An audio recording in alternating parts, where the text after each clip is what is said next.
जोहार आप सभी स्टूडेंट्स का आप सभी के YouTube channel Jharkhand maths zone पर मैं सीन चंद्र आप सभी स्टूडेंट्स का स्वागत करता हूं आप सभी के YouTube channel Jharkhand maths zone पर। तो प्यारे बच्चों, जैसे कि आप सभी देख पा रहे हैं लेक्चर नंबर 2 पे हम लोग एंट्री कर चुके हैं और इससे पहले लेक्चर नंबर 1 में मैंने आपको डिफरेंशियल इक्वेशन का डेफिनेशन बतलाया था और उस पर कुछ बेस्ड एग्जाम्पल्स बतलाया था। तो आज इस वीडियो लेक्चर में लेक्चर नंबर 2 में एग्जाम्पल के साथ ही मैं डेफिनेशन को क्लियर करूंगा आपका, जो आपने प्रीवियस वीडियो में पढ़ा है। तो एग्जाम्पल दे करके मैं आपके नॉलेज को और ज़्यादा गहराई तक ले जाना चाहूँगा, इसीलिए मैंने लिख रखा है डेप्थ कंसेप्ट दूंगा मैं। तो जैसा कि आप देख पा रहे हैं लेक्चर नंबर 2 सेमेस्टर 2 के बच्चों के लिए डिफरेंशियल इक्वेशन चल रहा है। बीएससी मैथमेटिक्स ऑनर, साथ ही साथ बीटेक वाले भी देख सकते हैं और बीई वाले भी देख सकते हैं। पेपर नंबर 4 है, ठीक है। और एग्जाम्पल ऑफ डिफरेंशियल इक्वेशन, तो यहाँ पर डिफरेंशियल इक्वेशन के एग्जाम्पल को लेकर के आपके अंदर जो भी क्वेश्चंस है कि हाँ डिफरेंशियल इक्वेशन क्या है क्या नहीं, उसको मैं क्लियर कर दूंगा, ठीक है।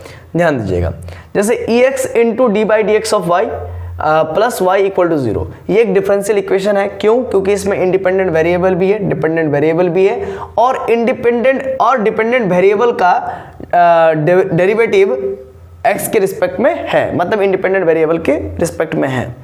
मतलब फिर से एक बार समझ लीजिए, यहाँ पर इंडिपेंडेंट वेरिएबल है, डिपेंडेंट वेरिएबल है और डिपेंडेंट वेरिएबल का जो डेरिवेटिव है, मतलब y का यहाँ पर डेरिवेटिव किया जा रहा है, तो डिपेंडेंट वेरिएबल का जो डेरिवेटिव है वो with respect to x independent variable के रिस्पेक्ट में है। मतलब y डिपेंडेंट वेरिएबल का डेरिवेटिव x इंडिपेंडेंट वेरिएबल के रिस्पेक्ट में है। समझ गए? तो ये चीज होना चाहिए था कोई भी डिफरेंशियल इक्वेशन में। तो यही सब क्राइटेरिया था, मैंने प्रीवियस वीडियो में आपको बतलाया था। तो मतलब x और y होना चाहिए। आपको लग रहा है कि x और y इंडिपेंडेंट और डिपेंडेंट वेरिएबल होना चाहिए, तो ऐसा नहीं है, ध्यान दीजिएगा। अब ये जरूरी नहीं है कि x एंड y दोनों हो, है ना। मतलब x को इंडिपेंडेंट कहते हैं, y को डिपेंडेंट कहते हैं। मतलब इंडिपेंडेंट एंड डिपेंडेंट वेरिएबल हो ये जरूरी नहीं है, बट रिमेंबर, याद रखिएगा, डेरिवेटिव निश्चित रूप से होना ही चाहिए, ठीक है। तो सर, तो फिर आप ऐसा क्यों लिखवाए थे पिछले क्लास में कि x और y इंडिपेंडेंट और डिपेंडेंट वेरिएबल होना ही चाहिए? क्यों लिखवाया था? जब आप आज बोल रहे हैं कि नहीं होगा, तो फिर आपने प्रीवियस वीडियो में क्यों लिखवाया था? अरे बाबू, थोड़ा धैर्य रखो, सब्र रखो, मैं कारण बताऊंगा आगे।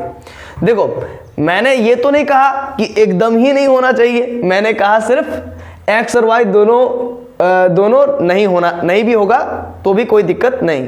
मैंने लिखा अब ये जरूरी नहीं कि x एंड y दोनों ही हो, ये जरूरी नहीं। मतलब इंडिपेंडेंट और डिपेंडेंट हो ये जरूरी नहीं है। अगर नहीं भी होगा तो भी वो डिफरेंशियल इक्वेशन कहेगा। आई समझ में नहीं आया तो कोई दिक्कत नहीं, ध्यान दीजिएगा।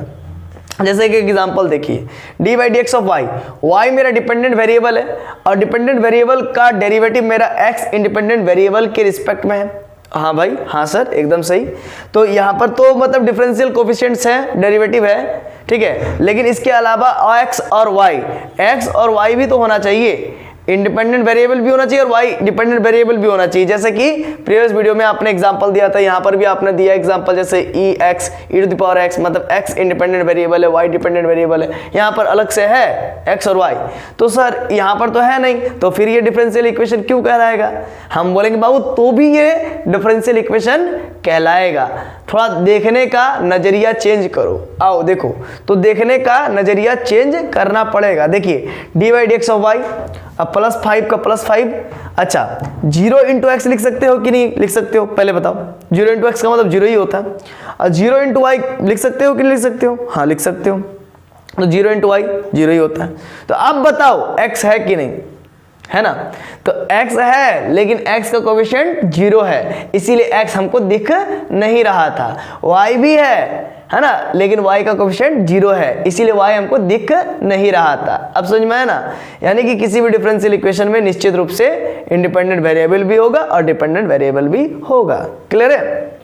और साथ ही साथ जो डिपेंडेंट वेरिएबल होगा उसका डेरिवेटिव होगा, है ना, इंडिपेंडेंट वेरिएबल के रिस्पेक्ट में, यानी कि x के रिस्पेक्ट में। यानी कि y डिपेंडेंट वेरिएबल है तो उसका डेरिवेटिव होना चाहिए x इंडिपेंडेंट वेरिएबल के रिस्पेक्ट में। क्लियर है? तो चलिए, ये समझ में आ गया।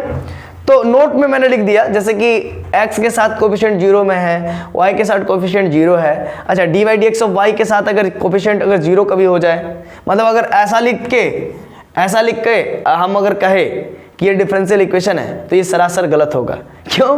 क्योंकि एक बात समझिएगा, dy dx ऑफ y इसके साथ 0 इंटू में नहीं होना चाहिए, वही मैंने लिख दिया हूं। नो, डेरिवेटिव का कोफिशिएंट 0 नहीं हो सकता है, मतलब dy dx ऑफ y का कोफिशिएंट यहाँ पर 0 कभी नहीं हो सकता, इसीलिए कम से कम 1 तो होगा ही होगा, ठीक है ना। तो इसीलिए ये चीज़ को ऐसे लिख दिए dy dx ऑफ y। और आगे और भी बहुत सारा कंसेप्ट को क्लियर करूंगा कि डिफरेंशियल इक्वेशन एक्चुअली में है क्या है ना, उसके और अच्छा से क्लियर करूंगा, बढ़िया से क्लियर करूंगा, है ना। dy dx ऑफ y के साथ जैसे 0 नहीं होना चाहिए, और क्या क्या नहीं होना चाहिए, और क्या क्या होना चाहिए, बाकी बात मैं बताऊंगा। तो यहाँ पर आप समझिए, नोट, डेरिवेटिव का कोफिशिएंट 0 नहीं होना चाहिए, क्लियर है। तो डिफरेंशियल इक्वेशन में DE, तो डिफरेंशियल इक्वेशन में क्या क्या रहेगा, इंडिपेंडेंट वेरिएबल रहेगा, डिपेंडेंट वेरिएबल रहेगा, मौजूद रहता है, और साथ में डेरिवेटिव भी रहता है, क्लियर है। तो आशा है कि ये वीडियो लेक्चर आपको समझ में आया होगा, ठीक है। और ये अभी ख़त्म नहीं हो रहा है, इसीलिए कहीं जाना नहीं है आपको, थोड़ा सा इसको इरेज करके मैं इसके बाद में आपको बताऊंगा, है ना, इसके बाद में और डिटेल बताऊंगा। तो चलिए अब आगे बढ़ते हैं। देखिए, सबसे पहले तो आप ये जान लीजिए कि जो dy dx ऑफ y यानी कि जो डेरिवेटिव है उसका कोफिशिएंट्स 0 नहीं होना चाहिए, ठीक है ना, 0 नहीं होना चाहिए, बाकी बात कुछ भी हो सकता है, ठीक है। तब हम लोग उसको क्या कहेंगे, डिफरेंशियल इक्वेशन कहेंगे, ठीक है, डिफरेंशियल इक्वेशन।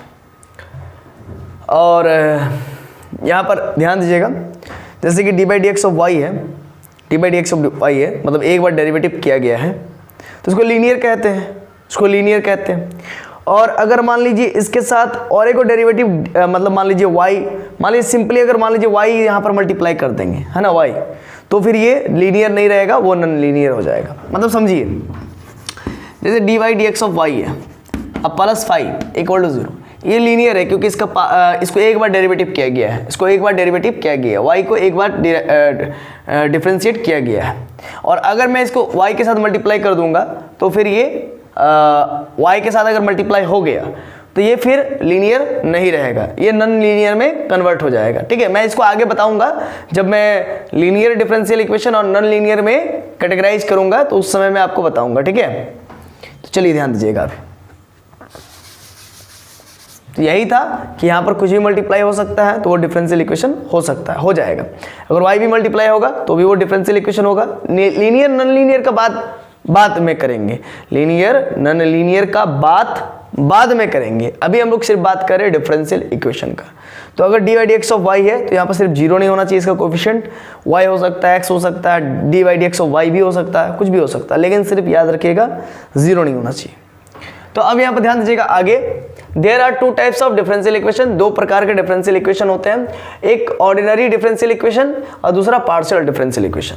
तो आप ध्यान दीजिएगा ऑर्डिनरी डिफरेंशियल इक्वेशन पर, क्योंकि सेमेस्टर 2 में पेपर 4 में, ठीक है ना, सॉरी एक बार हम देख लेते हैं पेपर कौन सा है आपका, हाँ तो पेपर 4 ही है, ठीक है ना, पेपर 4 ही। तो सेमेस्टर 2 पेपर 4 में आपको ऑर्डिनरी डिफरेंशियल इक्वेशन के बारे में ही बहुत विस्तार से, बहुत वास्ट लेवल पर पढ़ना है, और सेमेस्टर 3 में आपको पार्शियल डिफरेंशियल इक्वेशन के बारे में बहुत डिटेल में पढ़ना है, क्लियर है। तो ऑर्डिनरी डिफरेंशियल इक्वेशन अगर आपका क्लियर होगा तो पार्शियल डिफरेंशियल इक्वेशन यूं क्लियर हो जाएगा, ठीक है ना। तो ध्यान दीजिएगा, ऑर्डिनरी डिफरेंशियल इक्वेशन, इसमें ऑर्डिनरी डेरिवेटिव मौजूद रहता है, इन्वॉल्व रहता है। ऑर्डिनरी डेरिवेटिव मतलब dy dx ऑफ y, ऐसा dy dx ऑफ y, या फिर d by dx2 d2 y, इस प्रकार से, है ना, D square Y upon D X square, मतलब इसको ऐसे पढ़ते हैं d2y अपॉन dx2, इस प्रकार से।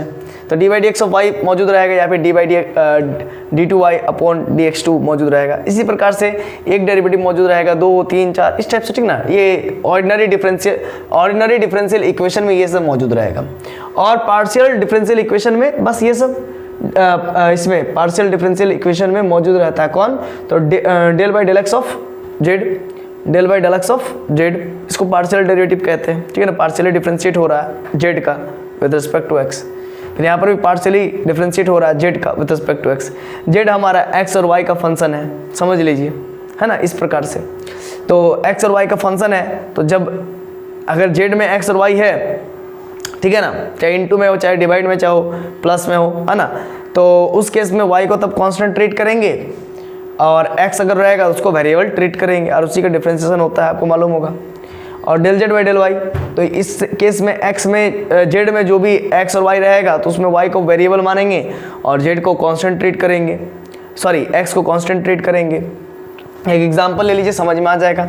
मान लीजिए जेड बराबर एक्स प्लस वाई है, अगर मैं del Z by del X निकाल रहा हूँ तो उस केस में एक्स को मैं वेरिएबल ट्रीट करूंगा और एक्स के अलावा, क्योंकि एक्स के रिस्पेक्ट में अगर मैं डेरिवेटिव निकाल रहा हूँ पार्शियल डेरिवेटिव, तो एक्स को मैं वेरिएबल ट्रीट करूंगा और बाकी बात को कांस्टेंट, तो एक्स का डिफरेंशिएशन 1 हो जाएगा और 1 का 0 हो जाएगा। तो इस प्रकार से, है ना, y का 0 हो जाएगा।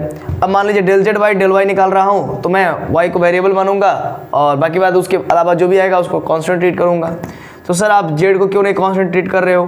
क्योंकि जेड तो एक्स और वाई दोनों का वेरिएबल है, जेड तो बेचारा फंसा हुआ है ना। तो फिर y का क्या हो जाएगा 1 हो जाएगा और जेड एक्स का क्या हो जाएगा 0 हो जाएगा और y का क्या हो जाएगा 1 हो जाएगा।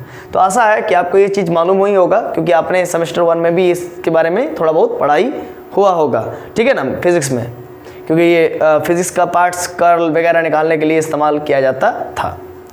तो आशा है कि ये चीज़ आपने पढ़ रखा होगा। देखिए ये del two Z upon del X del Y है, इसका मतलब क्या होता सर? तो ध्यान दीजिएगा, है ना, क्या होता समझिएगा। तो ये del two Z del X del Y है, तो इसका मतलब आपको क्या है समझाते हैं। डेल एक्स होगा पहले और ऊपर में क्या हो जाएगा del Z upon del Y हो जाएगा, ठीक है ना। मतलब सबसे पहले आपको del Z by del Y निकालना है और फिर उसी को एक्स के रिस्पेक्ट में पार्शियल डेरिवेटिव निकाल देना है। तो इसका मतलब फिर क्या होता है del two Z upon del X del Y, ठीक है। और हमने आपको पार्शियल डेरिवेटिव का एक रिजल्ट निकाल करके बताया था सेमेस्टर 1 में कि del two Z upon del X del Y लिखिए या फिर del two Z upon del Y del X लिखिए, तो दोनों ही बात सेम होता है। थोड़ा बहुत केस में, एक दो केस में बराबर नहीं होता है, ठीक है, लेकिन मैक्सिमम केस में बराबर होता है, ठीक है। तो ये सब बात बाद में करेंगे, ठीक है ना। लेकिन अभी हम लोग मेन जो पढ़ेंगे वो है ordinary differential equation. Ordinary differential equation के बारे में बहुत विस्तार से हम लोग पढ़ने वाले हैं, है ना। ये पेपर 4 में आपका पेपर 4 सेमेस्टर 2 में आपका जो है कि बहुत डिटेल में ऑर्डिनरी डिफरेंशियल इक्वेशन के बारे में पढ़ेंगे। और कहीं भी दिक्कत होगा, परेशानी होगा, आप हमें कॉल भी कर सकते हैं। चलिए अब इसको मैं इरेज करता हूँ, ठीक है। एक बार और देख लेता हूँ कि और कुछ बचा रहा गया है कि इसको मैं इरेज कर दूँ। हाँ, तो इसके बाद ये तो कंप्लीट हुआ ये वीडियो लेक्चर नंबर 2। अब लेक्चर नंबर 3 में आपसे बात करूंगा डिग्री और ऑर्डर के बारे में, डिफरेंशियल इक्वेशन का डिग्री और ऑर्डर के बारे में नेक्स्ट वीडियो लेक्चर में बात करूंगा। तब तक के लिए जोहार, खुश रहिए, आबाद रहिए, पढ़ते रहिए, धन्यवाद।